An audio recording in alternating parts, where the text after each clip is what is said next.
Welcome back. As we get ready for spring and may hope it comes soon with this Arctic blast rolling through, get inspired for what you want to grow when the weather warms. Charlie and Sharon show us an elaborate look that might get you inspired in this week's In the Garden. Charlie, this is a beautiful garden. Yes, this is a good example of a formal garden. Now, not a lot of people may do something as elaborate as this, but it is a good example of what kind of aspects you want to look for when you're creating a formal garden. First, there's a wall that goes around it, so it defines the garden really nicely. Yeah. And then everything is very symmetrical. We got a couple different rings here, outlined by metal edging, by the way, which is really nice if you can afford to use it, because it'll keep plants out from creeping in, like grasses and things like that. But there's two different concentric circles with the pillars that are represented with the dwarf Alberta spruces, and of course a nice little feature in the center, a little statue in the center. Yeah. But the gardens themselves are in 4 quadrants, and so each one has different kinds of themes to them. So there's one that's a sunny garden, full sun, lots of bright colors in them, beautiful daylilies there. That little flower, that little orange one, is a really nice one. It's in the iris family. It's called a blackberry lily.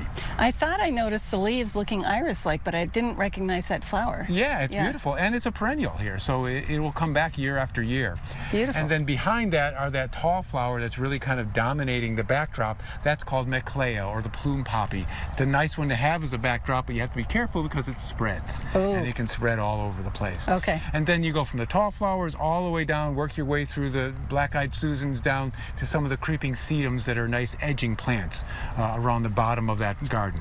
So that's a nice one with a lot of sun, so you can get a lot of color. They have nice shade garden here too, though. Exactly. So underneath this big apple tree, they have a beautiful shade garden with lots of hostas that are here, dusty millers, different kinds of alyssums and lobelias, lots of different colored plants with different textures to them. Nice textures, yeah. Yes, exactly. It makes it really nice.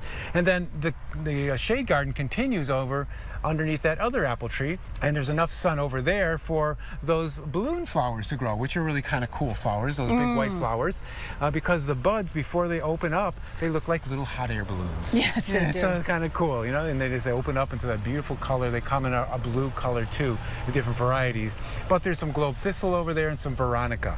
So you can mix and match plants. Some of them would be flowering in the shade, others you're looking for textures in the shade, or if you have full sun, you can just go crazy with bright colors.